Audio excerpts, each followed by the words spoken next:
जैन साथियों, उम्मीद करता हूँ आप सभी लोग बेहतर होंगे। और मैंने पहले 2 वीडियो जी के स्पेशल अपलोड कर दिए हैं यूट्यूब पे, आप लोगों ने देखी होंगी। और उसमें मैंने बहुत सारे क्वेश्चंस मतलब आप लोगों को बताए भी थे और क्वेश्चंस छोड़ रखे थे आप लोगों के लिए, और बोला था कि भाई इन क्वेश्चंस को आप देखना और कमेंट बॉक्स में मतलब ज़रूर उनके आंसर मतलब देने की कोशिश करना। पता है ऐसा मैंने क्यों किया? मैं ऐसा इस वजह से मतलब करता हूँ आप लोगों के साथ कि जिसकी वजह से ना सिर्फ आप उस क्लास पर डिपेंडेंट हो जाओ, बल्कि उससे संबंधित जितने अन्य क्वेश्चंस हो सकते हैं ना, उनको आप खुद ढूंढो। जब आप खुद ढूंढोगे ना, तो मैं ये दावे के साथ बोल सकता हूँ कि आप उन लोगों से बहुत आगे निकल जाओगे जो लोग सिर्फ क्लास पर डिपेंडेंट रहते हैं।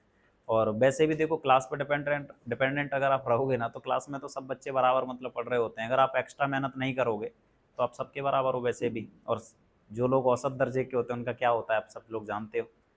हैं, 100% पॉपुलेशन में से 2% ऊपर, 2% नीचे, 96% कचरा।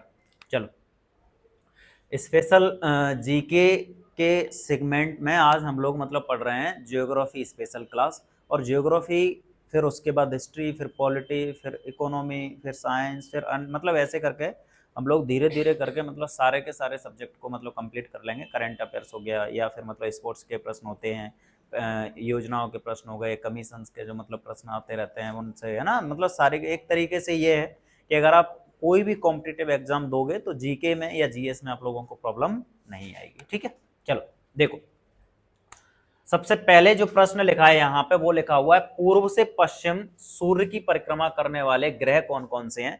मतलब आप लोगों को पता हुआ है कि ग्रह सूर्य की परिक्रमा करते हैं, और सौर मंडल में 8 ग्रह हैं। पता है आप सभी लोगों को अच्छे से, है ना। उनका क्रम आप लोग कमेंट बॉक्स में मतलब बता देना, है ना। मतलब दूरी के क्रम में भी आप लोग बता देना, साथ ही साथ बता देना आकार के आधार पर भी बताना जरूर भाई कमेंट बॉक्स में ना। अब अगर मैं आप लोगों के लिए मेहनत कर रहा हूँ तो आप थोड़ा बहुत अपने लिए कर लो, है। तो पूर्व से पश्चिम की ओर सूर्य की परिक्रमा करने वाले, इसका मतलब यह है कि सभी ग्रह पश्चिम से पूर्व करते हैं। कोई ना कोई ग्रह ऐसे होंगे जो सूर्य की परिक्रमा पूर्व से पश्चिम करते हैं। तो 2 ग्रह हैं तुम्हारे, एक का नाम है शुक्र और दूसरे का नाम है अरुण। ये दोनों ग्रह ऐसे हैं जो सूर्य की परिक्रमा पूर्व से पश्चिम दिशा में करते हैं। अन्य सभी ग्रह सूर्य की परिक्रमा पश्चिम से पूर्व की ओर करते हैं। अन्य कौन से ग्रह हैं वो नाम आप बताओगे, ठीक है। बिग बैंग सिद्धांत का प्रतिपादक, मतलब बिग बैंग सिद्धांत किससे संबंधित है? पहली बात तो बता दूं, बिग बैंग सिद्धांत ब्रह्मांड की उत्पत्ति से संबंधित सिद्धांत है। और इसके जो प्रतिपादक हैं वो जॉर्ज लेमंतर हैं। जॉर्ज लेमंतर कौन से देश के हैं और इन्होंने ये थ्योरी कब दी, ये आप कमेंट बॉक्स में मतलब बताना। और ब्रह्मांड की उत्पत्ति से संबंधित अन्य कौन कौन से सिद्धांत हैं वो भी आप लोग मतलब जरूर बताना। और देखो, जब ब्रह्मांड की बात हो ही रही है तो आप लोग मतलब समझो कि ब्रह्मांड क्या है। तो ब्रह्मांड मतलब एक असीम और अनंत अंतरिक्ष विश्व, जिसका कोई और छोर नहीं है। असीम मतलब जिसकी कोई सीमा नहीं है, अनंत मतलब जिसका कोई अंत नहीं है। और ऐसा अंतरिक्ष विश्व है जिसे हम ब्रह्मांड बोलते हैं। और ब्रह्मांड के अंदर अरबों की संख्या में आकाश गंगाएं मतलब विचरण कर रही हैं। और उन आकाश गंगाओं के अंदर मतलब प्रत्येक आकाश गंगा के अंदर अरबों की संख्या में तारे हैं। और आप लोग मतलब इस चीज को याद रखो कि जैसे हम अपनी आकाश गंगा की बात करें, जिसे हम मतलब मिल्की वे मतलब बोलते हैं, तो उस आकाश गंगा के अंदर भी अरबों की संख्या में तारे हैं। और उन्हीं तारों में से एक तारा हमारा सूर्य है, और उस सूर्य के परिवार को हम सौरमंडल मतलब बोलते हैं। और उस सौरमंडल के अंदर जो मतलब मैं बात कर रहा था अभी ग्रहों की, तो वो ग्रह आते हैं, उपग्रह आते हैं, धूमकेतु क्या बोलते हैं, क्षुद्र ग्रह आते हैं, उल्कापिंड आते हैं, उल्कास्म आते हैं। इवन जो मैं क्षुद्र ग्रह वो क्या बोलते हैं धूमकेतुओं की बात कर रहा हूँ, तो वो भी तो मतलब क्या बोलते हैं तारे के इर्द गिर्द घूमने वाले मतलब गैस के पिंड हैं। और क्या है वो, है ना। ठीक है, तो ब्रह्मांड क्या है ये आप लोगों को समझ में आ गया होगा। अगला जो प्रश्न है ना वो ये है, आकाशगंगा का आकार कैसा होता है। तो देखो, आकाशगंगा तो सभी हैं, लेकिन हम यहाँ पे जिस प्रश्न के जो प्रश्न हमसे मतलब पूछ रहा है, या जो एक एग्जामिनर की स्थिति होती है, वो हमसे बाकी आकाशगंगाओं का नहीं पूछता। हमारी जो आकाशगंगा है ना, जिस आकाशगंगा को हम क्या बोलते हैं, दुग्ध मेखला या मिल्की वे बोलते हैं, उसके आकार के बारे में मतलब प्रश्न पूछ लिया जाता है। तो उसका आकार है सर्पिलाकार, मतलब सांप के आकार की तरह मतलब है उसका आकार। और अन्य आकाश गंगाओं का आकार डिफरेंट डिफरेंट मतलब होता है ना। तो मतलब आप लोग मतलब जरूर ध्यान रख लेना। सबसे बड़ा उपग्रह कौन सा है? अभी मैंने तुम्हें मतलब बताया कि ब्रह्मांड के अंदर मतलब देखो आकाश गंगा है, आकाश गंगा के अंदर तारामंडल है, फिर तारा और तारे का जो मतलब परिवार होता है उसको हम मतलब जैसे अपने तारे की बात करें, जैसे हम मतलब सूर्य बोलते हैं, जिससे हमारे ग्रह एक तरीके से प्रकाश है तो होते हैं। पृथ्वी पे हम लोग रहते हैं जिसमें मतलब जीवन है। और पृथ्वी पे जो प्रकाश है वो कौन से तारे का आता है? सूर्य का आता है। लेकिन पृथ्वी का उपग्रह मतलब जो पृथ्वी की परिक्रमा करने वाला अगर खगोलीय पिंड है तो उसको चंद्रमा बोलते हैं। ऐसे अन्य ग्रह हैं उनके भी मतलब उपग्रह हैं। कुछ ऐसे भी ग्रह हैं जिनके उपग्रह नहीं है, वो आप लोग कमेंट बॉक्स में बताओगे कि कौन से ग्रह हैं जिनके उपग्रह नहीं है। और सबसे ज्यादा उपग्रह कौन से ग्रह पे हैं और सबसे कम उपग्रह वाला ग्रह कौन सा है, ये आप लोग जरूर बताना। यहाँ पे प्रश्न है सबसे बड़ा उपग्रह, तो मैं सिर्फ इस प्रश्न का आंसर दूंगा आप लोगों को। और इस प्रश्न का आंसर क्या है? गैनीमेड। और ये कौन से ग्रह का है? बृहस्पति का है। चलो ठीक है, क्लियर।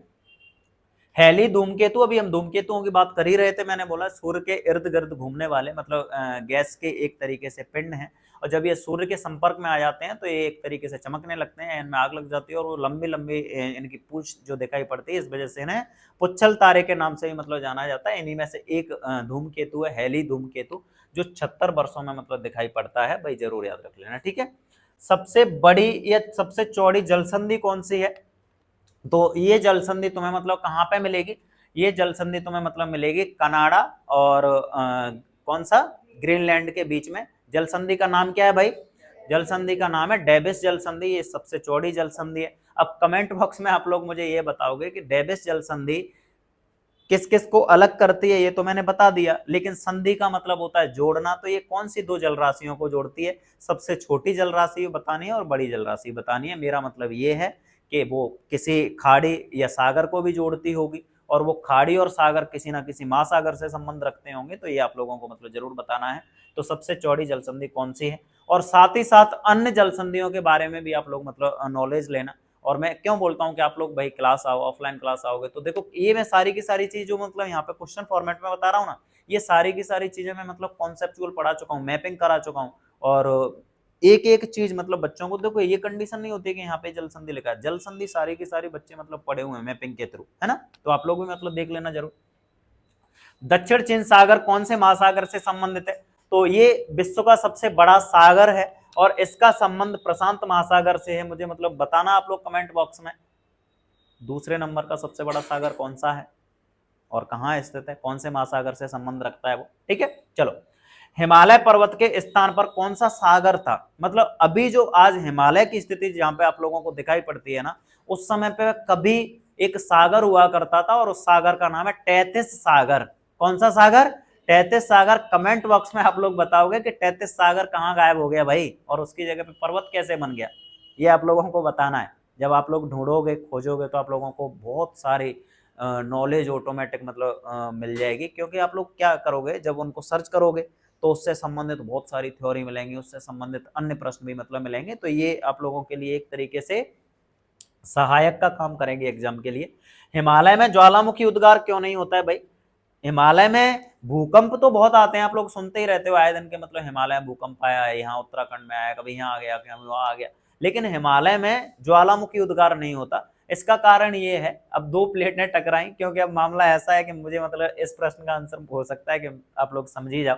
तो दो प्लेटें जब टकराती है ना, तो दो प्लेटों के टकराने से मतलब घर्षण हुआ, और घर्षण की वजह से जो कंपन हुआ है ना, उस कंपन को ही तो बोलते हैं, वो कंपन कहाँ पे हुआ? भू में, और भू में कंपन हुआ मतलब भूकंप हो गया।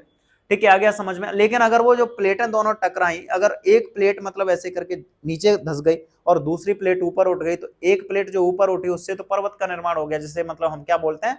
बलित पर्वत बोलते हैं, फोल्डिंग माउंटेन बोलते हैं। जो पर्वत मतलब किसकी वजह से? किसी चट्टान के फोल्ड होने की वजह से जिस पर्वत का निर्माण हुआ है। और पर्वत किसे बोलते हैं, ये आप लोग कमेंट बॉक्स में मतलब बताना भाई, है ना। पर्वत, पठार और मैदान में क्या फर्क होता है, और आप बताना कि भाई पर्वत कौन कौन से प्रकार के होते हैं, पठार कौन कौन से प्रकार के होते हैं, और मैदान कौन कौन से प्रकार के होते हैं, आप लोगों को कमेंट बॉक्स में मतलब बताना है, ठीक है। और कमेंट बॉक्स को भर देना भाई, इतने कमेंट मतलब दिखाई देने चाहिए उसमें कि भाई बच्चों ने पढ़ाई की है और सच में वीडियो को अच्छे से देखा है, और फिर उससे संबंधित उन्होंने मतलब प्रश्नों को हल करने की कोशिश की है जरूर, ठीक है। तो मैं बात कर रहा था, जब दो प्लेटें आपस में मतलब टकराई, तो एक प्लेट फोल्ड होकर ऊपर उठ गई, दूसरी प्लेट जब नीचे गई, तो नीचे जाने का मतलब ये है कि जब वो पृथ्वी की आंतरिक संरचना को आप पढ़ोगे, तो जैसे वो नीचे नीचे जाएगी तो टेम्परेचर बढ़ता जाएगा, और टेम्परेचर बढ़ने की वजह से जो प्लेट है ना, वो प्लेट नीचे जाके मतलब पिघलने लगेगी, और वो पिघली हुई प्लेट जिसे हम लावा बोलते हैं, मेग्मा, वो बाहर निकल के मतलब आ जाता है, उसको बोलते हैं ज्वालामुखी। क्योंकि हिमालय पर्वत एक नवीन बलित पर्वत ही है, बहुत पुराना वाला मतलब मामला नहीं है। पुराना वाला मामला नहीं है, इसका मतलब ये मत सोच लेना कि परसों इसका निर्माण हुआ है। आ गया समझ में? तो हिमालय पर्वत का निर्माण कब हुआ है या कब से हुआ है ये भी आप लोगों को बताना है, ठीक है, ये देख लेना। लेकिन ये बहुत ज्यादा पुराना पर्वत नहीं है। तो इसकी जो प्लेट है ना वो नीचे जो धसती जा रही है, वो प्लेट अभी इतना नीचे नहीं पहुंची है कि उसका मैग्मा मतलब बाहर निकले। इस वजह से हिमालय में भूकंप तो आते हैं लेकिन वहां पे ज्वालामुखी उद्गार नहीं होता है। चलो कंप्लीट हो गया भाई, समझ में आ गया होगा उम्मीद है। बस याद इतना सा रख लेना, दो प्लेटों के टकराने से पर्वत का निर्माण तो हो गया, लेकिन जो प्लेट नीचे धस रही है ना वो प्लेट नीचे ज्यादा अभी नहीं गई है, इस वजह से क्या वो पिघली नहीं है। और जब वो बहुत ज्यादा पिघल जाएगी तो हिमालय में क्या आने लग जाएंगे, ज्वालामुखी, है ना। लेकिन उस समय तक अपन लोग नहीं होंगे। विश्व का सबसे ऊंचा पठार, विश्व का सबसे ऊंचा पठार पामीर का पठार है, इसे विश्व की छत मतलब बोला जाता है।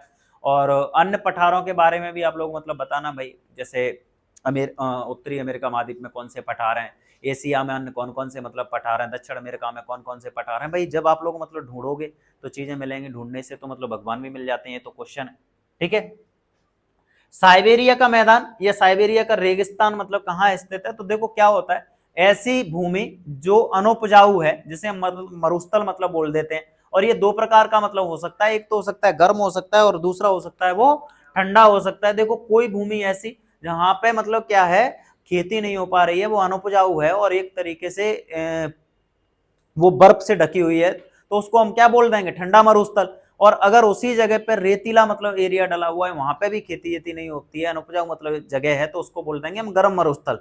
तो जो साइबेरिया का मैदान है या साइबेरिया का जो रेगिस्तान है, साइबेरिया का जो मरुस्थल है, ये रूस में स्थित है और ये विश्व का सबसे बड़ा शीत मरुस्थल है। भाई जरूर याद रख लेना। वैसे अगर मतलब कोई और भी मतलब बोले कि नहीं सर इससे भी बड़ा मामला है ना, वो तो क्या बोलते हैं, अंटार्कटिका है। अंटार्कटिका का मतलब मामला है, तो अंटार्कटिका पे क्या मतलब मानव बस्तियां नहीं है, इस वजह से उसको मतलब उसमें काउंट नहीं किया जाता, वो तो पूरा का पूरा महाद्वीप ही बर्फीला है, ठीक है। सर्वाधिक जनघनत्व वाला मरुस्थल है, तो सबसे ज्यादा जनघनत्व आप लोगों को पता हुआ है भारत में ही स्थित है ये थार मरुस्थल। और थार मरुस्थल विश्व का सबसे बड़ा गर्म मरुस्थल नहीं है, विश्व का सबसे बड़ा गर्म मरुस्थल तो सहारा मरुस्थल है जो कि अफ्रीका में स्थित है, उत्तरी अफ्रीका में, ठीक है। तो कौन कौन से देश अफ्रीका के आते हैं सहारा मरुस्थल के अंदर, ये आप लोग मतलब कमेंट बॉक्स में मतलब बताना। लेकिन सर्वाधिक जनघनत्व वाला जो मतलब मरुस्थल है वो मरुस्थल कौन सा है, थार मरुस्थल। कमेंट बॉक्स में ये भी बताना कि थार मरुस्थल ने कौन कौन से राज्यों तक अपना मतलब विस्तार कर लिया है या कौन कौन से राज्यों से स्पर्श करता है, जरूर बताना, ठीक है भाई। पनामा नहर का निर्माण कब और किसने मतलब किया, तो पनामा नहर का निर्माण 1914 में ये अमेरिका ने मतलब इसका निर्माण किया था। हालांकि अभी इस पे मतलब जो अधिकार है वो पनामा का है, पनामा एक देश है उत्तरी अमेरिका महाद्वीप का, ठीक है। और पनामा नहर कौन से दो जल राशियों को जोड़ती है, कमेंट बॉक्स में बताना। और मैं बता देता हूँ कि पनामा नहर अलग करने वाली जो मतलब बात है ना, तो उत्तर अमेरिका और दक्षिण अमेरिका को अलग करती है। और आपको आंसर किसका देना है, किस किस को जोड़ती है, ठीक है। चीनी का सर्वाधिक उत्पादन है ना भाई, चीनी का सर्वाधिक उत्पादन होता है तुम्हारा ब्राजील में। ब्राजील में मतलब सर्वाधिक गन्ने की खेती होती है, इस वजह से सर्वाधिक मतलब चीनी का उत्पादन है वो कहां पे होता है भाई, ब्राजील में होता है। चावल का सर्वाधिक उत्पादन मतलब होता है चीन में। इसके साथ साथ देखो अभी आप लोगों को क्या करना है, मैंने ये जो प्रश्न लिखे हुए हैं ना, इनकी वजह से ये नहीं है कि सिर्फ ये प्रश्न रट लिया और बात खत्म हुई। यहाँ पे जब मैंने चीनी का सर्वाधिक उत्पादन लिखा हुआ है, तो आप अन्य जो भी मतलब फसलें हैं उनके उत्पादन से संबंधित आप लोग मतलब प्रश्नों को हल करने की कोशिश करोगे कि भाई देखो चीनी का मतलब मामला यहाँ पे है, तो गेहूं का कहाँ पे है, चावल का कहाँ पे है, सरसों का कहाँ पे है, धान का कहाँ पे। समझ में आ रहा है मैं क्या बोलना चाह रहा हूँ? जब आप इन चीजों को देख लोगे ना, तो जब आपके पास एक लिस्ट बनी होगी, आपके पेपर में प्रश्न आएगा, जरूरी थोड़ी है कि भाई चीनी का ही आ जाए कि चावल का ही आ जाए, गेहूं का भी तो आ सकता है। और जैसे ही आया तुमने टिक मारा और बात खत्म। एक तरीका होता है हमारी मतलब एक तरीके से कि मतलब एक स्ट्रेटेजी कैसी है तुम्हारी पढ़ाई करने की, आ गया समझ में। तो चीनी का सर्वाधिक उत्पादन कहाँ पे होता है भाई, ब्राजील में होता है। और चावल का सर्वाधिक उत्पादन कहाँ पे होता है, चीन में होता है, ठीक है भाई। ग्रेट झीलें मतलब जिन्हें ग्रेट लेक्स के नाम से मतलब जाना जाता है, वो 5 महान झीलें हैं, इन्हें मीठे पानी की झीलें हैं ये पांचों की पांचों। और ये सुपीरियर, मिशिगन, ह्यूरॉन, एरी, ओंटेरियो। सुपीरियर, मिशिगन, ह्यूरॉन, एरी और ओंटेरियो ये अमेरिका और कनाडा के बॉर्डर पे हैं। इनमें से जो मिशिगन झील है वो पूरी तरीके से यूएसए में है, और बाकी जो अन्य 4 झील हैं वो अमेरिका और कनाडा के बॉर्डर पे हैं। अमेरिका और कनाडा का बॉर्डर 49 डिग्री समानांतर रेखा मतलब 49 डिग्री उत्तरी अक्षांश पर स्थित है। ये भी कई बार मतलब पूछा जाता है पेपर में कि 49 डिग्री उत्तरी अक्षांश है वो कौन कौन से दो देशों के मध्य स्थित है। और साथ ही साथ मतलब अन्य भी जो बॉर्डर हैं उनसे प्रश्न, मतलब जैसे उत्तर कोरिया और दक्षिण कोरिया के बीच में कौन कौन सा बॉर्डर है, 10 डिग्री चैनल किस किस के बीच में काम आता है, या फिर 8 डिग्री चैनल किस किस के बीच में है, 9 डिग्री चैनल किस किस के बीच में है ना। इस तरीके के अगर जो प्रश्न है, मैगिनॉट रेखा किसके बीच में है, या फिर मतलब मेक मोहन रेखा के नाम से, ऐसे देखो क्या है जो बॉर्डर वाले जो मतलब प्रश्न है ना वो पेपर में आते रहते हैं, आप लोग मतलब जरूर देख लेना, ठीक है भाई। कंगारुओं की भूमि या फिर मरुस्थलों की भूमि बोला जाता है ऑस्ट्रेलिया को, सूखी भूमि के नाम से भी मतलब जाना जाता है ऑस्ट्रेलिया को। ऑस्ट्रेलिया में अधिकतर जो भूमि है ना वो कैसी है, मरुस्थली या अनुपजाऊ भूमि है, जो समुद्र के किनारे के आसपास वाला मतलब जो एरिया है ना, सिर्फ वही एरिया ऐसा है कि जहां पे शहर बसे हुए हैं। और आप लोगों ने ऑस्ट्रेलिया का मतलब मैप देखा हुआ है, मैपिंग की हुई है, तो आप लोगों को तो पता ही हुआ है अच्छे से कि मतलब ऑस्ट्रेलिया है क्या भाई। चलो भाई, कंगारुओं की भूमि बोला जाता है, और ये कंगारू यहाँ का क्या है, राष्ट्रीय पशु भी है, ठीक है। बाल्टिक देश, बाल्टिक देश मतलब ये यूरोप में मतलब 3 देश हैं, एस्टोनिया, लाटविया और लिथुआनिया, ये मतलब बाल्टिक सागर के किनारे पर स्थित हैं, इस वजह से इनको क्या बोला जाता है, बाल्टिक देश बोला जाता है। और आप लोग मतलब मुझे बताना कि यूरोप को कौन कौन से उपनाम से जाना जाता है, और यूरोप के कोई प्रसिद्ध 10 देश मतलब जरूर कमेंट बॉक्स में लिखना, और वो प्रसिद्ध क्यों है ये भी मतलब जरूर बता देना, ठीक है भाई। एंजल जलप्रपात, जो एंजल जलप्रपात का संबंध है ना, ये तुम्हारी ओरिनिको नदी है। ओरिनिको नदी ये कहाँ पे है, ये नदी तुम्हारे दक्षिण अमेरिका महाद्वीप में है, इसी पे मतलब एंजल जलप्रपात है। ये विश्व का सबसे ऊंचा जलप्रपात है। अब जब विश्व का सबसे ऊंचा जलप्रपात मैंने मतलब बता ही दिया है, तो आप मुझे जरूर बताना कि भारत का सबसे ऊंचा जलप्रपात कौन सा है। और साथ ही साथ अगर देखो आप एमपी का मतलब पेपर दे रहे हो ना, तो बताना भाई जरूर मध्य प्रदेश का सबसे ऊंचा जलप्रपात कौन सा है, ठीक है भाई। आगे देखो, न्यूजीलैंड कौन से महाद्वीप में स्थित है, तो न्यूजीलैंड मतलब देखोगे ना तो ओशिनिया महाद्वीप, जिसे हम वैसे ही बोल देते हैं कि ये ऑस्ट्रेलिया महाद्वीप है, तो कोई बात नहीं है, ऑस्ट्रेलिया या फिर ओशिनिया महाद्वीप के अंतर्गत आता है। एक नया महाद्वीप, जैसे 8वां महाद्वीप मतलब बोल रहे हैं जो ज्योग्राफर हैं, बोल रहे हैं कि एक नया महाद्वीप भी है, और उस नए महाद्वीप की मतलब खोज मतलब वैज्ञानिकों की अभी ऐसी स्थिति नहीं है कि उसको पूरी तरीके से मतलब दर्जा मिला, लेकिन उस महाद्वीप का नाम क्या है, जीलैंडिया। कौन सा, जीलैंडिया। लेकिन आप लोगों को बताना है कि जीलैंडिया महाद्वीप की लोकेशन कहाँ पे है, और जीलैंडिया महाद्वीप मतलब पृथ्वी पे कहाँ पे मतलब स्थित है, ठीक है भाई। अगला प्रश्न देखो, गरजती चालीसा क्या है, तो गरजती चालीसा एक पवन है, और ये पवन मतलब स्थायी पवन है, इसे हम पछुआ पवनों के नाम से मतलब जाना जाता है। तो पछुआ पवनों में जैसे जो 40 डिग्री अक्षांश पे जो पवन चलती है उसको बोलते हैं गरजती चालीसा, 50 पे चलती है उसको प्रचंड पचासा, और 60 पे चलती है उसको चीखती साटा के नाम से जाना जाता है। और मुझे आप लोग कमेंट बॉक्स में बताना भाई, व्यापारिक पवनें मतलब कितने डिग्री से कितने डिग्री अक्षांश के बीच में मतलब गमन करती हैं, जरूर बताना, ठीक है। फंडी की खाड़ी कहाँ स्थित है, तो फंडी की खाड़ी का संबंध है वो अटलांटिक महासागर से है। और फंडी की खाड़ी के संबंध में मतलब ज्वार से संबंधित कौन सा प्रश्न बनता है, ये आप लोग मतलब मुझे जरूर बताना। फंडी की खाड़ी क्यों मतलब ज्वार से संबंधित मतलब मामला है, ये आप लोगों को देखना है। जैसे ही आप देखोगे आपका एक प्रश्न मतलब बन जाएगा पेपर में, ठीक है। भूमध्य सागर का प्रवेश द्वार कैसे बोला जाता है, तो भूमध्य सागर का प्रवेश बोला जाता है जिब्राल्टर जल संधि को। और भूमध्य सागर का प्रवेश द्वार इस वजह से बोला जाता है कि जिब्राल्टर जल संधि के थ्रू हम लोग मतलब भूमध्य सागर में प्रवेश कर जाते हैं। कहां से प्रवेश कर जाते हैं, अटलांटिक महासागर से। कहां से, अटलांटिक महासागर से। तो भूमध्य सागर से कौन कौन से महाद्वीप सीमा लगाते हैं ये लोग, ये आप लोगों को मतलब बताना है कमेंट बॉक्स में। और कई बार मतलब प्रश्न आता है कि एशिया के कौन कौन से देश हैं जो भूमध्य सागर से मतलब सीमा साझा करते हैं, कैस्पियन सागर के मुहाने पे कौन कौन से सागर हैं, अरल सागर कौन कौन से देशों से संबंधित है, काला सागर के मुहाने पे कौन कौन से देश हैं, या काला सागर से संबंध सीमा बनाने वाले देश कौन कौन से हैं। ऐसे प्रश्न मतलब आप लोगों के पेपर में मतलब आएंगे जरूर, और आप लोग इनको छोड़ना मत, नहीं तो बहुत बड़ी गड़बड़ मतलब कर जाओगे, क्योंकि मैं तो आप लोगों को सिर्फ रास्ता दिखा रहा हूँ, चलना आपको ही है, ठीक है। अगर मुझसे मतलब ये उम्मीद कर रहे हो कि मैं उंगली पकड़ के मतलब तुम्हें लेके जाऊंगा, तो भाई ऐसा तो नहीं होगा, लेकिन मैं तुम्हें रास्ता जरूर बता दूंगा कि ऐसे जाओगे तो तुम्हें मंजिल मिल जाएगी, ठीक है। इटली की गंगा किसे बोला जाता है, तो पहली बात तो यही है कि इटली को यूरोप का भारत बोला जाता है, और इटली की गंगा बोला जाता है एक नदी है पो नदी। कौन सी नदी, पो नदी, जैसे इटली की गंगा बोला जाता है। कौन से महाद्वीप पर बस्तियां नहीं है, तो अभी मैंने थोड़ी देर पहले बात की थी अंटार्कटिका महाद्वीप, जिसमें मतलब बस्तियां, मानव बस्तियां नहीं है। और जब इटली की गंगा की बात हो गई या फिर मतलब यूरोप के भारत की बात हो गई, तो आप लोग मतलब जरूर मतलब बताना मुझे कि जैसे भाई जो कुछ अन्य मतलब शहर हैं उन्हें किन किन उपनामों से जाना जाता है, कोई देश हैं उन्हें किन उपनामों से जाना जाता है, क्योंकि उपनामों से संबंधित मतलब प्रश्न आते रहते हैं इस वजह से, ठीक है। सबसे गहरी झील कौन सी है, सबसे गहरी झील की बात जब हो रही है तो बैकाल झील है, और बैकाल झील रूस में स्थित है। तो आप लोग ये भी बता देना मुझे सबसे बड़ी झील कौन सी है, सबसे बड़ी मीठे पानी की झील कौन सी है। साथ ही आप लोग ये भी बता देना कि सबसे ऊंची या सबसे ऊंचाई पर स्थित नौगम्य झील कौन सी है। टिटिका का कहाँ स्थित है ये आप लोग जरूर बता देना, पेपर में आती रहती है इस वजह से बोल रहा हूं मैं, ठीक है भाई। गल्फ स्ट्रीम क्या है, तो गल्फ स्ट्रीम एक जलधारा है, और ये जो गल्फ स्ट्रीम है ना, गल्फ स्ट्रीम कैसी है, गर्म जलधारा है या ठंडी जलधारा है, ये आप लोग कमेंट बॉक्स में बताना, ठीक है ठीक है। कॉफी बंदरगाह, कॉफी बंदरगाह की जब बात हो रही है ना, तो कॉफी बंदरगाह की अगर बात करें तो ये सेंटोस नाम का एक शहर है, जिसे हम किसके नाम से जानते हैं, कॉफी बंदरगाह के नाम से जानते हैं। और इसे कॉफी बंदरगाह क्यों कहा जाता है और ये कहाँ स्थित है आप लोग जरूर बताना। सेलवास वन कहाँ स्थित है भाई, तो सेलवास वन दक्षिण अमेरिका महाद्वीप में स्थित है। ये इन्हें अमेजन वन के नाम से ही मतलब जाना जाता है, विश्व का फेफड़ा मतलब इनको मतलब बोला जाता है। और इनसे होके अमेजन नदी निकलती है। अमेजन नदी विश्व की सबसे बड़ी नदी है, विश्व की सबसे चौड़ी नदी है। ये नदी विषुवत रेखा के पास में है, इस वजह से यहाँ पे क्या बहुत ज्यादा बारिश होती है। और इस नदी का मतलब जो विस्तार है ना, अगर इसकी चौड़ाई की बात करें तो भाई इसकी चौड़ाई का मतलब सटीक तो अनुमान भी नहीं लगा सकते, क्योंकि इसका मामला कैसा है, ये बहुत ज्यादा फैल जाती है, इसकी वजह से इस पर मतलब क्या है, कोई पुल तक मतलब नहीं बनाया गया है, ठीक है। कौन सी नदी की बात कर रहे हैं हम लोग, अमेजन नदी की बात कर रहे हैं। और इस पर बहुत ज्यादा मतलब क्या बोलते हैं, हजारों की संख्या में तो इस मतलब वन में प्रजातियां रहती हैं, मतलब अलग अलग जीवों की अलग अलग मतलब प्रजातियां रहती हैं। अमेजन वन में कौन सी जनजातियां रहती हैं ये आप लोग कमेंट बॉक्स में बता देना मुझे, ठीक है।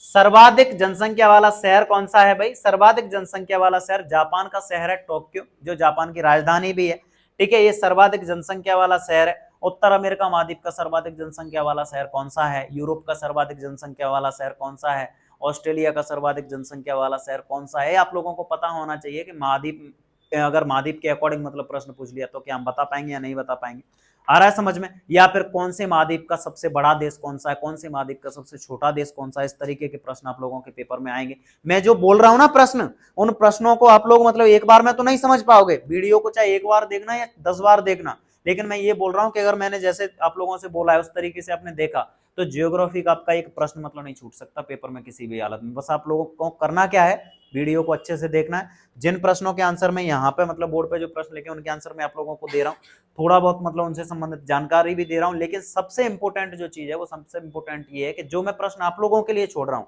उन प्रश्नों को आप लोग मतलब कंप्लीट कर लेना, और कल नहीं, कल के ऊपर मत डालना कुछ भी, आज का काम आज, ठीक है भाई। ट्रांस एंडियन रेल मार्ग, तो ट्रांस एंडियन रेल मार्ग मतलब ये देखो एंडियन एंडीज पर्वत से संबंधित मतलब मामला है, दक्षिण अमेरिका का मामला है। और ये कौन कौन से शहरों को जोड़ती है, या इनका जो मतलब लास्ट जहां से मतलब ये ट्रेन चलती है और कहाँ तक मतलब इसकी लंबाई है, ये आप लोगों को मतलब बताना है। तो ट्रांस इंडियन रेल मार्ग है, ये विश्व का सबसे ऊंचा रेल मार्ग है ट्रांस इंडियन रेल मार्ग, ठीक है भाई। ये जरूर मतलब आप लोग याद रख लेना, कहाँ से कहाँ तक जाता है ये आपको बताना है। प्रेरीज घास के मैदान है, ये उत्तर अमेरिका में है। अब आप लोग बताना सवाना घास के मैदान कहाँ पे है, स्टेपीज घास के मैदान कहाँ पे है, ग्रैंड चाको कहाँ पे है, डाउन्स घास के मैदान कहाँ पे है, कैंटरबरी कहाँ पे है, ये आप लोगों को मतलब बताना है। घास के मैदानों को आप लोग कमेंट बॉक्स में मतलब जरूर बताना। और जो लोग मुझसे मतलब व्हाट्सएप ग्रुप के थ्रू जुड़े हुए हैं उन लोगों के लिए मैंने खुद ही, आप लोगों को तो मेहनत तक नहीं करनी है भाई, आप लोगों के लिए सारे के सारे मतलब बिल्कुल घास के मैदान, पर्वत, पठार, मतलब झील, झरने, सब कुछ मैंने मतलब अपलोड कर रखा है। अगर इसके बावजूद भी अगर आप लोग मतलब उनको नहीं पढ़ सकते तो भाई मैं कुछ नहीं कर सकता आप लोगों के लिए। आ रहा है समझ में। जो लोग मतलब मुझसे व्हाट्सएप ग्रुप से जुड़े हुए हैं और जो लोग जुड़ना भी चाहते हैं वो लोग जुड़ जाना। मेरा नंबर वैसे तो मैं मतलब डालता रहता हूँ, कहीं पे भी आप लोगों ने देखा होगा, वैसे ही फिर बोल देता हूँ 7692848379, इस पर मैसेज कर देना, मैं ग्रुप में मतलब जोड़ दूंगा, ठीक है। तो उस पर जो भी कंटेंट आप लोगों के लिए मतलब आता रहे, आप लोग मतलब उसको भाई यूज करते रहो, और आप लोगों के लिए एग्जाम में तो उपयोगी वो सिद्ध होगा ही होगा जरूर, ठीक है। मेडागास्कर द्वीप है, मेडागास्कर द्वीप कहाँ स्थित है, तो मेडागास्कर द्वीप का संबंध मतलब अफ्रीका महाद्वीप से है, और ये हिंद महासागर के मतलब बीच में स्थित है। अब हिंद महासागर का सबसे बड़ा द्वीप भी है या फिर अफ्रीका महाद्वीप का सबसे बड़ा द्वीप है, यही है। और विश्व का सबसे बड़ा द्वीप कौन सा है, विश्व का सबसे बड़ा द्वीप समूह कौन सा है, इसके लिए आप लोगों को पूरी जो परसों या नरसों मैंने जो वीडियो अपलोड की थी वो देखनी पड़ेगी, उसके बाद आप लोगों के इनके आंसर मतलब मिल जाएंगे, ठीक है। पृथ्वी की सूर्य से अधिकतम दूरी कितनी है, तो पृथ्वी की सूर्य से अधिकतम दूरी कितनी होती है, ये 15.21 करोड़ किलोमीटर का मतलब मामला है, जो आप लोगों को मतलब देखना पड़ेगा। सूर्य से पृथ्वी की औसत दूरी होती है 15 करोड़ किलोमीटर, और न्यूनतम जो दूरी होती है वो होती है 14.70 करोड़ किलोमीटर का मतलब मामला है, आप लोग जरूर देख लेना। और मैं जो दूसरी बात बोल रहा हूं, इन प्रश्नों के आंसर आप लोगों को देना है। सूर्य की पृथ्वी से सबसे अधिक दूरी किस तारीख को होती है और न्यूनतम दूरी किस तारीख को होती है, और जो अधिकतम दूरी होती है उसे किस नाम से जाना जाता है, और न्यूनतम जो दूरी होती है उसको किस नाम से जाना जाता है। पेपर में प्रश्न आएगा भाई, अच्छे से सुन लो। सूर्य की पृथ्वी से जो अधिकतम दूरी होती है उसे किस नाम से जाना जाता है, न्यूनतम दूरी होती है किस नाम से। सेम कंडीशन चंद्रमा के बारे में भी मामला है, तो चंद्रमा की दूरी कितनी है यही मतलब बता देना, अधिकतम दूरी कितनी हो जाती है, न्यूनतम दूरी कितनी हो जाती है, और किस किस नाम से जाना जाता है। अगर आप इन प्रश्नों के आंसर दोगे तो समझ लो फिर भाई लेवल क्या होगा आप लोगों का, ठीक है। चंद्र ग्रहण कौन से दिन होता है, तो चंद्र ग्रहण मतलब हमेशा, बिल्कुल क्लियर वाला मामला है, जब भी होगा चंद्र ग्रहण तब कब होगा, पूर्णिमा के दिन होगा। और सूर्य ग्रहण कब होगा वो आप लोग बताऊंगे मुझे, ठीक है। अंतरराष्ट्रीय तिथि रेखा, इंटरनेशनल डेडलाइन का पूर्ण रूप मतलब है वो, आईडीएल का पूर्ण रूप क्या है, इंटरनेशनल डेडलाइन, आईडीएल का पूर्ण रूप है ये। और आईडीएल रेखा 180 डिग्री देशांतर को बोला जाता है, और इसका काम होता है एक तरीके से तिथि को चेंज करना, इस वजह से क्या बोलते हैं इसको, इंटरनेशनल डेडलाइन। रूस की राजधानी, तो रूस की राजधानी भाई मॉस्को है। अन्य कुछ देशों की राजधानी आप लोग मतलब मुझे जरूर बता देना, जिन लोग खासकर जिन देशों को एक तरीके से अच्छे देशों की श्रेणी में माना जाता है, या तो उनकी राजधानी पूछी जाती है, या फिर वो देश किसी विशेष वजह से चर्चा में रहता है उस समय पे, तो उससे संबंधित मतलब प्रश्न आ जाते हैं, ठीक है। महाद्वीप, हाँ इसकी राजधानी मॉस्को है ना। महाद्वीपीय विस्थापन का सिद्धांत, भाई महाद्वीपीय विस्थापन का सिद्धांत दिया था वैगनर ने। और प्लेट टेक्टोनिक थ्योरी किसने दी, ये आप लोग बताना। सन सेंट्रिक थ्योरी किसने दी, ये आप लोगों को बताना है। और अर्थ सेंट्रिक थ्योरी किसने दी है, जियो सेंट्रिक थ्योरी किसने दी, ये भी आप लोगों को मतलब बताना है। मतलब पृथ्वी केंद्रित अवधारणा, सूर्य केंद्रित अवधारणा और प्लेट विवर्तनिकी का सिद्धांत, ये किस किसने दिए आप लोगों को मतलब जरूर बताना है, ठीक है भाई। स्वेस नामक वैज्ञानिक ने पृथ्वी की आंतरिक संरचना को 3 भागों में डिवाइड किया, और उसने धातुओं के आधार पर पृथ्वी की आंतरिक संरचना का वर्गीकरण किया। इसने पृथ्वी का जो सबसे ऊपरी भाग है उसको सियाल नाम दिया, बीच वाला भाग है उसको सीमा नाम दिया, और सबसे नीचे वाला जो भाग है उसको नेफे, मतलब उसने जो पहला वाला जो मतलब मामला है ना सियाल, सियाल मतलब सिलिकॉन और एल्यूमिनियम की अधिकता है पृथ्वी के ऊपर वाले भाग में उन्होंने बताया। और जो दूसरा वाला भाग है उसमें सिलिकॉन और मैग्नीशियम की अधिकता है, और जो तीसरा वाला भाग है उसमें मतलब किसकी अधिकता है, उसमें निकेल और फेरस मतलब आयरन की अधिकता है, दोनों का मतलब, ठीक है, लोहा। तो ये पृथ्वी की आंतरिक संरचना को धातुओं के आधार पर मतलब स्वेस ने वर्गीकृत किया। चट्टानों का जो मामला है ना, देखो आप देख सकते हैं भूपरपट्टी में, जैसे हम जब चट्टानों की बात करते हैं तो चट्टानें हमें मतलब 3 प्रकार की दिखाई पड़ती हैं। आग्नेय चट्टान, परतदार चट्टान जिसे अवसादी चट्टान के नाम से भी जाना जाता है, और तीसरा वाला मामला है वो कायांतरित चट्टान। तो ये चट्टानों का निर्माण कैसे होता है वो भी आप लोग मतलब कमेंट बॉक्स में बताएंगे, ठीक है। वृष्टि छाया चित्र किसे बोला जाता है, जब बारिश होती है ना, बारिश, तो बारिश जैसे पर्वतीय वर्षा हुई तो पर्वत का जो हिस्सा सामने आया पवन के, वहां पे तो बारिश हो गई, लेकिन पर्वत के दूसरी साइड मतलब बारिश नहीं हो पाती है, उसको बोला जाता है वृष्टि छाया क्षेत्र, ठीक है। अंकोर वाट का मंदिर है ना, अंकोर वाट का मंदिर कंबोडिया में है, और ये अंकोर वाट का मंदिर कौन से देवता से संबंधित है ये आप लोग कमेंट बॉक्स में मतलब बताओगे, ठीक है। ये आप लोगों के जो प्रश्न थे ये वर्ल्ड ज्योग्राफी से प्रश्न थे। इसके अलावा कोई ऐसे प्रश्न जो इंपोर्टेंट हैं और रह गए हैं वो आप लोग कमेंट बॉक्स में बता देना, हम अगली वीडियो भी बना देंगे, ऐसी कोई दिक्कत नहीं है। लेकिन मुझे उम्मीद है कि अगर जितना मैंने बताया हुआ है उतना भी अगर आप लोग कर लेंगे तो आपका बहुत सारा जो सिलेबस है ज्योग्राफी से संबंधित वो कवर हो जाएगा। और अगर हम ये सोचेंगे मतलब भाई हमें किसी चीज़ में महारत हासिल करनी है तो उसका सिर्फ और सिर्फ एक ही मतलब रास्ता है, प्रैक्टिस। प्रैक्टिस परफेक्शन की जननी है। चलो अगला सेगमेंट आप लोगों को जो दिखाई दे रहा है इसका नाम क्या है, इंडियन ज्योग्राफी।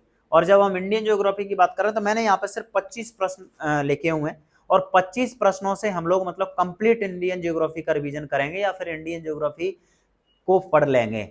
और अगर मैं जिन प्रश्नों को छोड़ूं उनको आप देख लेना, मैं छोड़ूं आप लपक लेना। चलो, भारत की स्थलीय सीमा की लंबाई, तो भारत की स्थलीय सीमा की लंबाई की अगर बात करेंगे तो ये है 15,200 किलोमीटर।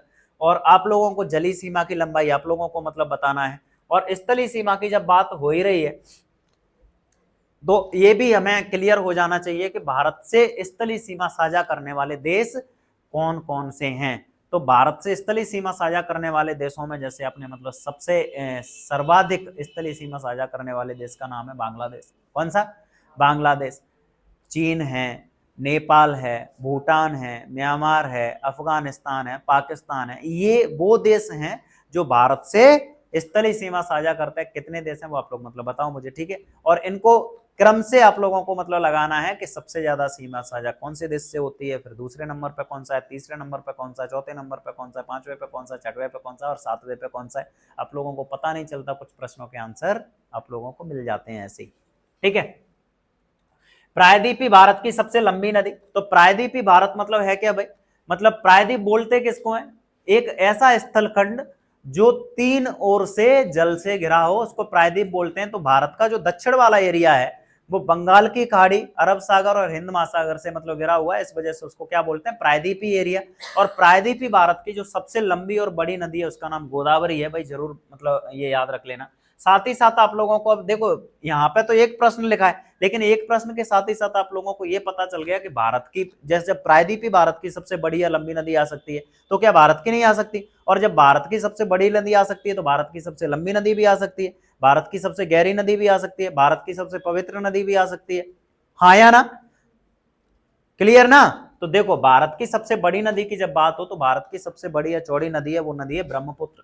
भारत की सबसे लंबी नदी की जब बात होगी तो वो है गंगा। और भारत की सबसे गहरी नदी की बात होगी तो वो है यमुना। और पश्चिम की ओर बहने वाले भारत की सबसे बड़ी और लंबी नदी की बात होगी तो वो है नर्मदा।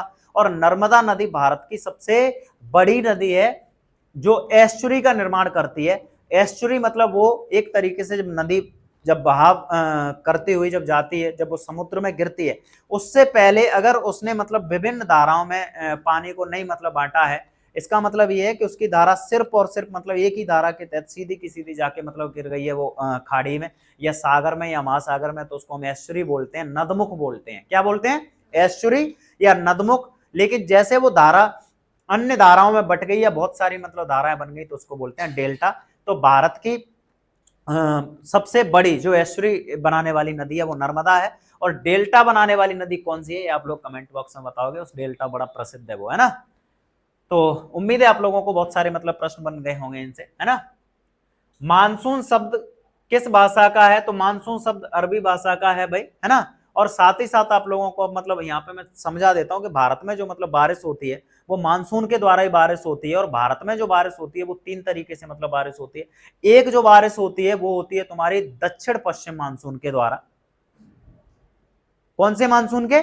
दक्षिण पश्चिम मानसून के तहत जो बारिश होती है वो तुम्हारी बारिश मतलब शुरू हो जाती है 1 जून से। कब से? 1 जून से। फिर जो दूसरी जो बारिश होती है जिसे हम लौटता हुआ मानसून भी मतलब बोलते हैं, उसको बोलते हैं उत्तर पूर्वी मानसून। और उससे बारिश जो होती है वो तुम्हारी बारिश होती है सितंबर के बाद। कब? सितंबर के बाद। और उस बारिश से ही मतलब बारिश तुम्हें कहां पे देखने के लिए मिलेगी? तमिलनाडु में। तो तमिलनाडु में दक्षिण पश्चिम मानसून से बारिश क्यों नहीं होती है ये आप लोग बताना। और तमिलनाडु में लौटते हुए मानसून से बारिश कैसे होती है ये भी आप लोगों को बताना है, ठीक है। अच्छे से याद रख लेना।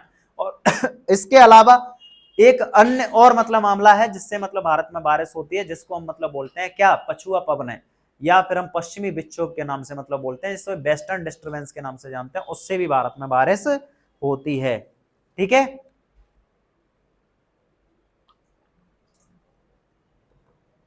तो पश्चिमी विक्षोभ क्या है ये आप लोग बताना, ठीक है। ITCZ क्या है ये भी आप लोगों को मतलब बताना। भारत की सबसे ऊंची चोटी, तो भारत की सबसे ऊंची चोटी की बात करेंगे तो ये केटू है। केटू कहां स्थित है ये भी आप लोग बता देना। और दूसरी एक चोटी है जिसका नाम है कंचनजंगा, तो कंचनजंगा कहां स्थित है? ये कंचनजंगा सिक्किम में स्थित है, ये आप लोग मतलब बता देना, ठीक। अब क्या बताओगे? मैंने ही तो बता दिया भाई। ये बता देना कि उसको मतलब भारत की सबसे ऊंची चोटी क्यों बोला जाता है कंचनजंगा को। भारत की सबसे ऊंची चोटी तो कौन सी है? K2 है। लेकिन मतलब कई बार प्रश्न आता है कि भारत की सबसे ऊंची चोटी कौन सी है? कंचनजंगा। क्या मतलब मामला है इसका देखना भाई, ठीक। भारत के तिरंगे झंडे का अनुपात कितना है? तो भाई 3:2, मतलब इसकी जो ये लंबाई है वो कितनी है? 3, और चौड़ाई है वो कितनी होती है? 2। ठीक है, अनुपात कितना है? 3:2। ठीक है, तो आप यहाँ पे ये प्रश्न मतलब ज्योग्राफी का वैसे प्रश्न था नहीं, लेकिन कोई बात नहीं, आप लोग मतलब बता दें, भारत से संबंधित मामला था। भारत के स्थलीय पड़ोसी देश में बता चुका हूं, भारत के स्थलीय पड़ोसी देश में मतलब बता चुका हूं आप लोगों को। ठीक है, तो अब आप लोग बता देना भाई, जलीय सीमा साझा करने वाले देश कौन कौन से हैं? भारत से जलीय सीमा साझा करने वाले देश कौन कौन से हैं, और साथ ही साथ बताना कि किसी देश का किसी समुद्र पर अधिकार कितनी दूरी तक होता है? किसी देश का समुद्र पर अधिकार कितनी दूर तक होता है? जैसे हिंद महासागर है, तो हिंद महासागर मतलब हिंदुस्तान के नाम पे है, तो क्या हिंद महासागर हिंदुस्तान का है? क्या बंगाल की खाड़ी हिंदुस्तान की है, या अरब सागर हिंदुस्तान का है? अगर हाँ तो कैसे, और नहीं है तो कितनी दूर तक मतलब कब्जा होता है किसी देश का, या अधिकार मतलब होता है? और साथ ही साथ बताना भाई, ऊंचाई पे किसी देश का कितनी मतलब ऊंचाई तक अधिकार होता है? समझ में आ गया? समुद्र में कितनी दूरी तक मतलब अधिकार होता है, और ऊंचाई में कितनी दूरी तक किसी देश का अधिकार होता है, मतलब अंतरिक्ष की सीमा कहां से शुरू हो जाती है, जो सबका होता है अंतरिक्ष। सर्वाधिक गेहूं का उत्पादन मतलब उत्तर प्रदेश करता है, लेकिन सर्वाधिक प्रोडक्टिविटी मतलब सर्वाधिक उत्पादकता होती है वो पंजाब में होती है। अन्य फसलों के बारे में आप लोग मतलब बताना, सर्वाधिक चावल कहाँ पे होता है, सर्वाधिक सोयाबीन कहाँ पे होता है, सर्वाधिक सरसों कहाँ पे होती है, सर्वाधिक धान कहाँ पे होती है। ठीक है, अन्य बाजरा कहाँ पे होता है, रागी कहाँ पे होती है, ज्वार कहाँ पे होती है, गन्ना कहाँ पे होता है। भाई ये चीजें आप लोगों को देखनी है, जब आप लोग देखोगे तो वो चीजें मतलब क्लियर हो जाएंगी। अच्छा, देखोगे कैसे, क्या करना है? ये भी तो एक मतलब प्रश्न है ना, देखना कैसे? तो बोलना मतलब सर्वाधिक ऐसे फसलों का उत्पादन या फसलों के उत्पादन से संबंधित फैक्ट। तो फसलों के उत्पादन से संबंधित मतलब सबसे ज्यादा इस वाली फसल का उत्पादन इस राज्य में होता है, इस वाली फसल का इस राज्य में होता है, सारी की सारी मतलब लिस्ट आ जाएगी आप लोगों के पास। और जरूरत क्या पड़ रही है यार, मैंने डाल दी है आप लोगों के ग्रुप में। सर्वाधिक तटीय सीमा वाला राज्य कौन सा है भाई? सर्वाधिक तटीय सीमा वाला राज्य तुम्हारा गुजरात है। तो भारत की तटीय सीमा की लंबाई कितनी है, और भारत की तटीय सीमा से संबंधित कौन कौन से मतलब राज्य हैं, और या भारत के कितने राज्य हैं जिनकी सीमा भारत के तट से मतलब लगती है? आप लोग जरूर कमेंट बॉक्स में मतलब बता देना। साथ ही साथ मतलब बताना कि भारत के जो तटीय क्षेत्र हैं या जो तट हैं उनको कौन कौन से नाम से जाना जाता है? मालाबार का जो तट है वो कौन से राज्य से संबंधित है? कोंकण तट है वो कौन से है? सौराष्ट्र तट है वो कहाँ स्थित है? ठीक है, उत्तरी सरकार है कहाँ स्थित है? कोरोमंडल तट है वो कहाँ स्थित है? समझ में आ रहा है मैं क्या बोल रहा हूँ? बताने के लिए तो मैं बता ही गया। अब बात सिर्फ इतनी है कि अगर मैं मतलब तुम्हें डायरेक्ट बता दूंगा ना तो अपनी साइड से मेहनत नहीं करोगे बिल्कुल भी, इस वजह से आप लोगों को देखना है। समझ में आ रहा है? तो ये तट मतलब कौन सा तट कहाँ स्थित है वो आप लोग मतलब जरूर देखना। ठीक है, भरतनाट्यम नृत्य का संबंध कौन से राज्य से है? तो भरतनाट्यम नृत्य, देखो ये नृत्य बीच में मतलब आ गया वैसे, भरतनाट्यम नृत्य का संबंध मतलब कहाँ से है? ये नृत्य तुम्हारा है तमिलनाडु से संबंधित है। तो आप लोग अन्य भी बता ही देना, आप क्यों दिक्कत मतलब बिना फालतू। भारत में शास्त्रीय नृत्यों की संख्या कितनी है ना? कुचिपुड़ी नृत्य कहाँ से संबंधित है? मोहिनी अट्टम कहाँ से है ना? क्या बोलते हैं, सत्रिया नृत्य कहाँ से है? ओडिसी कहाँ से है? कथक कहाँ से संबंधित है? आप लोग बता देना। ठीक है, अन्य नृत्यों के बारे में भी जानकारी लेना। सर्वाधिक साक्षर राज्य कौन सा है? तो सबसे ज्यादा पढ़ा लिखा राज्य है केरल। ठीक है, लेकिन आप लोग बताना भारत का क्षेत्रफल वाला सबसे ज्यादा क्षेत्रफल वाला राज्य कौन सा है? सबसे कम क्षेत्रफल वाला राज्य कौन सा है? भारत में सर्वाधिक जनसंख्या वाला राज्य कौन सा है? सबसे कम जनसंख्या वाला राज्य कौन सा है? सर्वाधिक जनघनत्व कौन से राज्य का है? सबसे कम जनघनत्व कौन से राज्य का है? सबसे ज्यादा क्षेत्रफल वाला राज्य वो केंद्र शासित प्रदेश कौन सा है? सबसे कम क्षेत्रफल वाला केंद्र शासित प्रदेश कौन सा है? साथ ही साथ आप लोग मतलब बताना सर्वाधिक जनसंख्या वाला केंद्र शासित प्रदेश, सबसे कम जनसंख्या वाला केंद्र शासित प्रदेश। अगर ये जब चीजें आप लोग देखोगे ना तो ये आप लोगों को कहाँ पे मिलेगी? आप लोग सर्च कर लेना जनगणना 2011। क्या करना है? जनगणना 2011, सारे के सारे फैक्ट आपके पास मतलब आ जाएंगे। और अभी जनगणना 2021 वाली का मतलब जो डेटा है वो आया नहीं है, और जनगणना कब से शुरू हुई ये भी आप बता देना, और जनगणना कितने वर्ष के अंतराल पे होती है वो बताना आप लोग। ठीक है, सर्वाधिक साक्षर राज्य कौन सा है भाई?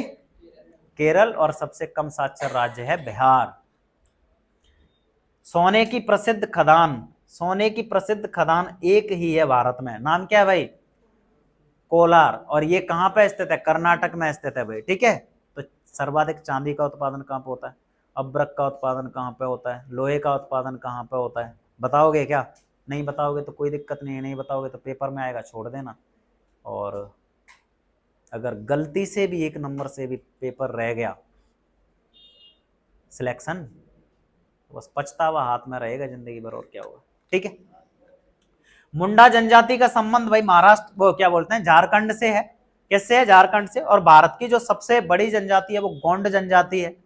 लेकिन बात जब तुम मध्य प्रदेश का कोई एग्जाम दोगे तो मध्य प्रदेश की सबसे बड़ी जनजाति गोंड नहीं है, मध्य प्रदेश की सबसे बड़ी जनजाति भील है। कौन सी है?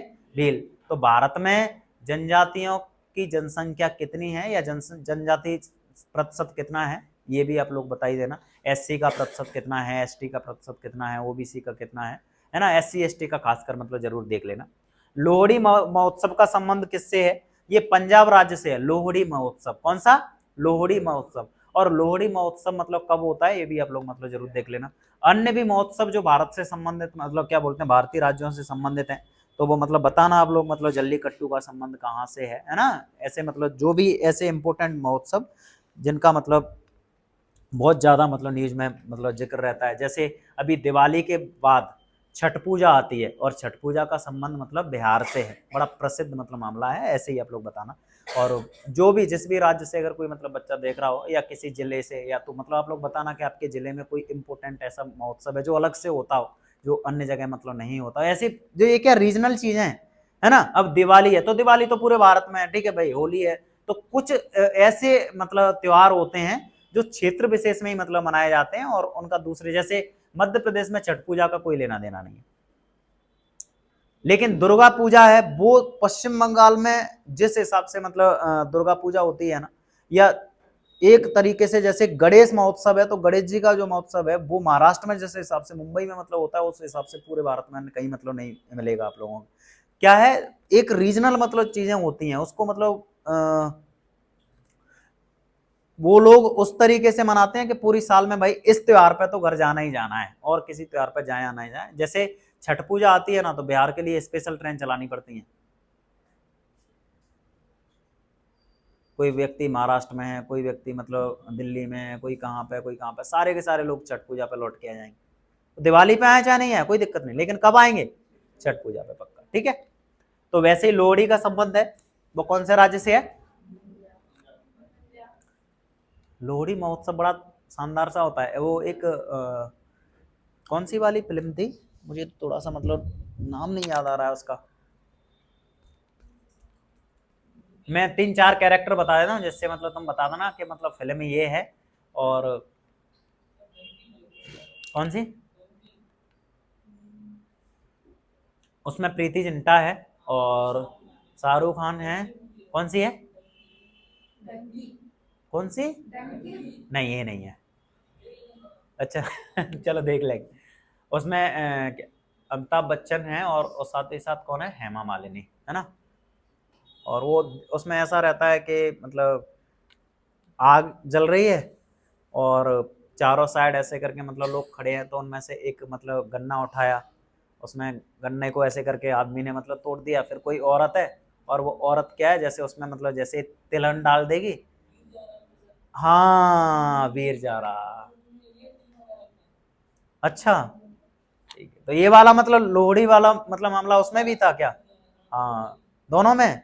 तो वीर जारा फिल्म है वो, है ना। मधुबनी चित्रकला का संबंध मतलब बिहार से है, ठीक है। हरित क्रांति के जनक, तो हरित क्रांति के जनक कौन?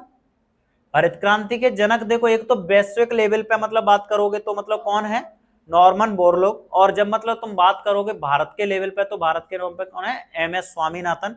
और साथ ही साथ आप लोग मतलब देखो अन्य क्रांतियों से संबंधित भी मतलब प्रश्न आएंगे, जैसे भाई मछली पालन से संबंधित कौन सी क्रांति है, रेशम से कौन सी क्रांति संबंधित है, मांस से संबंधित कौन सी है, टमाटर से संबंधित कौन सी है। तो ऐसे करके अगर जो मतलब प्रश्न आए, तो इनसे संबंधित क्रांतियों से सारी की सारी क्रांति एक साइड मतलब लिख लेना, और उनको कंप्लीट कर लेना उसी समय पे, क्योंकि उनमें से एक प्रश्न तो क्लियर है, सफेद क्रांति, है ना। लिपुलेख दर्रा, दर्रों से संबंधित भी मतलब प्रश्न आते हैं। देखो खासकर उन दर्रों से प्रश्न आते हैं, उनका संबंध उस समय पे कोई खास मतलब रहा है क्या, पालघाट दर्रा, भोरघाट दर्रा, नाथूला, सिपकीला, जोरजीला, बुरजीला, है ना, बोमडीला, है ना। तो खासकर अभी लेपू लेक दर्रा मतलब चर्चा में आया, क्यों आया वो तो आप लोग मतलब बताना मुझे। लेकिन लेपू लेक दर्रा का जो संबंध है वो उत्तराखंड से, और ये भारत और चीन के बीच में मतलब एक तरीके से व्यापारिक दर्रा है। भारत की सबसे बड़ी मीठे पानी की जो झील है उसका नाम है बुलर झील। भारत की सबसे बड़ी खारे पानी की झील कौन सी है वो बताना है आप लोगों को। और भारत की सबसे बड़ी मीठे पानी की जो झील है बुलर झील, वो कहाँ स्थित है ये भी बताना, ठीक है। इंदिरा गांधी नहर का संबंध मतलब थार मरुस्थल से है।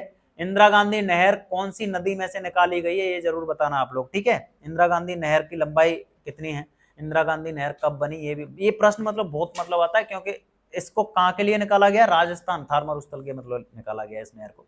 सिंधु नदी की प्रसिद्ध सहायक नदियां कौन कौन सी हैं, तो सिंधु नदी की प्रसिद्ध सहायक नदियों में तो देखो तो जो दक्षिण से लगती है ना उनमें से तो 5 नदियां प्रसिद्ध हैं। कौन सी, झेलम, रावी, चेनाब, ब्यास और सतलज, है ना, ये नदियां हैं जो प्रसिद्ध हैं। और उत्तर से मतलब लगती हैं जैसे मतलब श्योक नदी है ना, एक काबुल है, एक कुर्रम है, इस तरीके की जो मतलब ऐसे जो नदियां हैं जो प्रसिद्ध नदियां हैं, जो किसकी सहायक नदियां हैं, सिंधु की सहायक नदियां हैं। लू कहाँ की स्थानीय पवन है, तो लू स्थानीय पवन है भारत में, और भारत में भी नॉर्थ इंडिया में मतलब ये चलने वाली पवन है। नॉर्थ इंडिया में भी वो भी कौन सा वाला एरिया, राजस्थान वाला एरिया, मध्य प्रदेश वाला एरिया, हरियाणा दिल्ली वाला एरिया, यहाँ पे ये लू पवन चलती है, जिसे मध्य प्रदेश में लपट बोलते हैं, ठीक है। और अन्य बता देना भारत में चलने वाली स्थानीय पवन कौन कौन सी है, और भी आप लोग मतलब बता सकते हो। साथ ही साथ वैश्विक लेवल पे कौन कौन सी स्थानीय पवनें मतलब चलती हैं, गर्म पवन है या फिर ठंडी पवन है, आप लोग देखना जरूर। लैंडलॉक स्टेट, कर्क रेखा और आईएसटी, ये तीनों मैंने एक ही प्रश्न में मतलब डाल रखे हैं। तो लैंडलॉक स्टेट मतलब वो राज्य जिन राज्यों की सीमा ना तो किसी इंटरनेशनल बाउंड्री को टच करती है और ना किसी जल खंड को स्पर्श करती है, उनको बोला जाता है स्थल रुद्ध राज्य या लैंडलॉक स्टेट। तो उनकी संख्या भारत में 5 है, और वो कौन कौन से हैं भाई, मध्य प्रदेश है, छत्तीसगढ़ है, तेलंगाना है, उसके साथ साथ कौन सा है, झारखंड है, और झारखंड के बाद है हरियाणा। इतने मतलब ये 5 राज्य हैं जिनकी सीमा अंतरराष्ट्रीय सीमा को भी स्पर्श नहीं करती और ना किसी जलखंड को स्पर्श करती है। इसके साथ ही तुम लोग मतलब याद रख लेना कि भारत में जो कर्क रेखा है वो 8 राज्यों को चीरती हुई निकलती है। तो 8 राज्य कौन कौन से हैं ये आप लोगों को मतलब बताना है। और इसके साथ ही बताना कि भारत का जो मानक समय है वो 82.5 डिग्री पूर्वी देशांतर, वो कौन कौन से राज्यों से होके मतलब निकलता है, ठीक है। और यहाँ पे मैंने जो लिखा हुआ है ना आईएसटी, तो आईएसटी मतलब एक तो है इंटरनेशनल स्टैंडर्ड टाइम और दूसरा है इंडियन स्टैंडर्ड टाइम। तो ये जो 82.5 डिग्री है ना, ये तो हो गया आईएसटी मतलब इंडियन स्टैंडर्ड टाइम, और इंटरनेशनल स्टैंडर्ड टाइम है वो कौन से डिग्री देशांतर को बोला जाता है, ये आप लोग मतलब बताना, ठीक। सबसे बड़ा नदी द्वीप माजुली नदी द्वीप है, जो कि असम में स्थित है, ब्रह्मपुत्र नदी पे, बहुत बड़ा मतलब नदी द्वीप है। ये नदी के बीच में जो टापू होता है ना, मतलब बड़ा है, ये बहुत बड़ा टापू है, इसको क्या बोलते हैं, नदी द्वीप। क्या बोलते हैं, नदी द्वीप, ठीक है। विश्व का सबसे बड़ा है।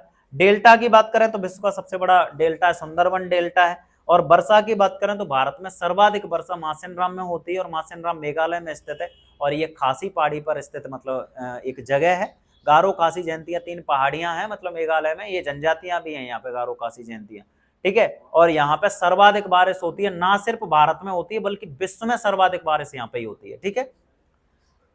इसके बाद है सबसे बड़ा नदी द्वीप, क्या बोलते हैं, सर्वाधिक चिकनी मिट्टी। सर्वाधिक चिकनी मिट्टी होती है काली मिट्टी। काली मिट्टी को रेगुर मिट्टी के नाम से ही मतलब जाना जाता है। लेटेराइट मिट्टी कौन से रीजन में मतलब भारत में पाई जाती है, जलोढ़ मिट्टी का जो रीजन है वो कौन सा है। और जो जलोढ़ मिट्टी है ना, जलोढ़ मिट्टी से मतलब 4 प्रकार के ऐसे करके मतलब जो मैदानी क्षेत्र बनते हैं उनको मतलब किस किस नाम से जानते हैं, ये भी आप लोग मतलब बता देना खासकर, है ना। और सबसे इंपॉर्टेंट जो मामला है वो ये है, सर्वाधिक कटाव कौन सी मिट्टी में होता है, सर्वाधिक कटाव करने वाली नदी कौन सी है भारत में, ठीक है। मृदा अपर्दन मतलब मृदा का कटाव, और मृदा कटाव कैसे रोका जा सकता है थोड़ा देख लेना, ठीक है। सर्वाधिक चिकनी मिट्टी ये भी हो गया। भारत के पूर्वी और पश्चिमी छोर के समय में अंतराल कितना होता है, तो भारत का जो पूर्वी छोर है ना वो अरुणाचल प्रदेश में है, और जो पश्चिमी छोर है वो कहाँ पे, गुजरात में है। उत्तरी छोर कहाँ पे, लद्दाख में। और दक्षिणी छोर वैसे तो मतलब वो तुम्हें अंडमान निकोबार में मिलेगा, लेकिन मुख्य भूमि की बात करोगे तो तुम्हें कहाँ मिलेगा, तमिलनाडु में मिलेगा। और ये चारों के चारों छोर पे कौन कौन सी जगह हैं ये आप लोगों को कमेंट बॉक्स में बताना। उत्तर से दक्षिण लंबाई कितनी है, पूर्व से पश्चिम लंबाई कितनी है, भारत का अक्षांशीय और देशांतरी विस्तार कितना है, भारत की जनसंख्या कितनी है, भारत का क्षेत्रफल कितना है, आप लोगों को बताना है। और भारत के अक्षांशों में कितना डिग्री का मतलब फर्क है, जिसकी वजह से भारत के उत्तर और दक्षिण बिंदु के बीच में 2 घंटे के समय अंतराल का फर्क आता है। उम्मीद करता हूं आप लोगों को ये वीडियो मतलब अच्छी लगी होगी। जय हिंद, हर हर महादेव।